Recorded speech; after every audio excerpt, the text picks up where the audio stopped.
Bonjour à tous. Quelle que soit la version et la motorisation que vous choisirez pour une superbe d'occasion, sa carrosserie sera certainement en parfait état. Premièrement, elle est protégée de manière très fiable contre la corrosion, et deuxièmement, la voiture est encore assez jeune pour développer des plaies corporelles. Si vous voyez des traces de rouille sur la carrosserie, faites demi-tour et partez, la voiture a probablement eu un accident et a été mal restaurée. Mais si le pare-brise de l'exemplaire que vous aimez est usé, ne vous précipitez pas pour tirer des conclusions hâtives. Le fait est qu'il est assez faible sur la Superbe, notamment avec le chauffage, et après 10 000 km, des éclats et des rayures y sont visibles, ainsi que des abrasions des brosses.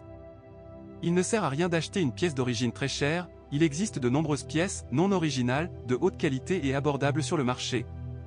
Après 3 à 4 ans d'utilisation intensive, les capuchons optiques avancent s'usent. Cependant, un polissage suffit généralement à redonner la transparence des phares. En ce qui concerne les moteurs, la Superbe destinée au marché russe n'utilise que des 4 essence avec turbocompresseur, injection directe de carburant et autres délices techniques. Le moteur de base de 1,4 litres, 125 chevaux, est plutôt faible pour un véhicule lourd, surtout pour un break. Il est donc exclusivement associé à une transmission manuelle à 6 rapports. Cette unité de la série CZCA a remplacé son prédécesseur de 122 chevaux et a déjà souffert de maladies infantiles. Certes, le turbocompresseur et la pompe à carburant restent en danger, et il est extrêmement pointilleux sur la qualité du carburant et de l'huile moteur. Son frère de 150 chevaux de la série CZDA est plus courant et également plus fiable, et se distingue également par sa consommation d'huile moteur due au gaspillage. Mais ce qui est intéressant, c'est que certains propriétaires se plaignent de son appétit accru pour l'huile, tandis que d'autres affirment que de remplacement en remplacement, selon la réglementation, 15 000 km, le niveau de lubrifiant liquide reste au niveau d'origine. Ici, selon votre chance. Les Allemands affirment qu'une consommation allant jusqu'à 150 à 200 grammes au 1000 km est une norme acceptable. À propos, à l'aube de sa jeunesse, ce moteur ne brillait pas non plus par sa fiabilité, les segments et les pistons ont été changés sous garantie et le programme de l'unité de commande du moteur a été reflasqué à plusieurs reprises. Mais dans la Superbe de 3e génération, le 4 de 1,4 litres a déjà éliminé les malformations congénitales. Peut-être la même chose que l'unité de 1,8 litres de la série CJSA, qui est en service chez Volkswagen depuis près d'un quart de siècle. Aujourd'hui, il s'agit peut-être du 4 turbocompressé le plus fiable parmi les moteurs Volkswagen. Il n'y a pratiquement aucune plainte à ce sujet, à l'exception des exigences élevées concernant le carburant et l'huile utilisée. Les unités de 2 litres les plus puissantes de la gamme, les séries CHHB et CJXA, étaient également quelque peu humides au début. Mais une série de modernisations et d'améliorations de l'électronique de commande ont désormais permis d'atteindre un niveau de fiabilité tout à fait correct. Cependant, si des problèmes surviennent, ce sera après 120 000 à 150 000 km.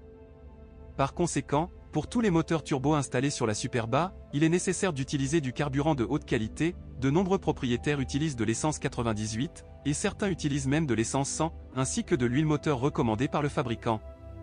De plus, étant donné qu'il peut être dépensé en déchets, son niveau doit être contrôlé. Et pour le moteur lui-même, le manque d'huile est très nocif. Les bougies d'allumage et les bobines d'allumage, les capteurs de débit d'oxygène et d'air massique, le papillon des gaz, la vanne EGR et la pompe à eau, qui ne peuvent supporter pas plus de 100 000 km, sont à risque pour tous les moteurs turbocompressés. Mais avec les transmissions manuelles à 6 vitesses, il n'y aura certainement aucun problème, et on ne les trouve pas souvent sur les liftbacks et les breaks d'occasion. Mais avec des robots à cette vitesse avec double embrayage à sec, vous devrez probablement souffrir à l'avenir. Bien que récemment, ils soient devenus plus durables.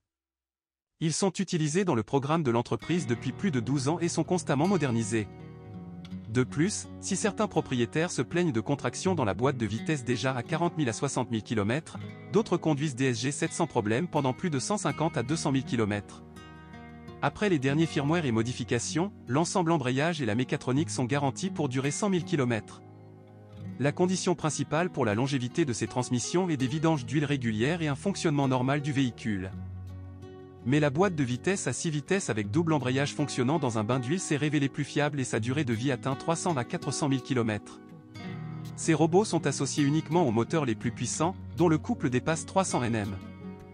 Dans le même temps, nous vous recommandons également de vérifier la transmission intégrale, qui est installée sur la version supérieure de la voiture. Il n'y a encore rien à casser dans la suspension indépendante, les premières dépenses, comme le montre l'expérience, ne commenceront qu'après 100 000 km, et toutes les Superbas produites en 2015 à 2016 n'ont pas un tel kilométrage au compteur. Très probablement, les jantes de force stabilisatrices, ainsi que les blocs silencieux et les rotules des bras avant, qui sont généralement remplacés sous forme d'ensemble, seront au premier plan des mises à jour. Les amortisseurs sont garantis pour durer 120 000 km et même plus.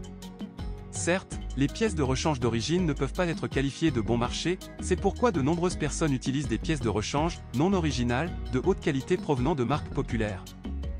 De plus, étant donné que la voiture est construite sur la base de la Volkswagen Passat B8, de nombreuses pièces destinées à la Superbus en proviennent. L'équipement électrique est généralement fiable, même si certains problèmes surviennent encore dans le système. Des pannes multimédia se produisent souvent, mais les revendeurs le remplacent ou le réparent sous garantie sans hésitation. En général, une Skoda Superbe d'occasion peut être recommandée à l'achat en toute sécurité. Et s'il s'agit d'une modification avec une transmission manuelle, cela ne vous dérangera certainement pas avec des pannes. Cependant, les transmissions robotiques DSG sont récemment devenues beaucoup plus fiables et peuvent facilement parcourir jusqu'à 150 000 km sans réparation. Par conséquent, de telles versions de la Superba peuvent être prises en compte. Si vous possédez ou aviez un tel modèle, partagez des informations sur ce qu'il casse et comment dans les commentaires.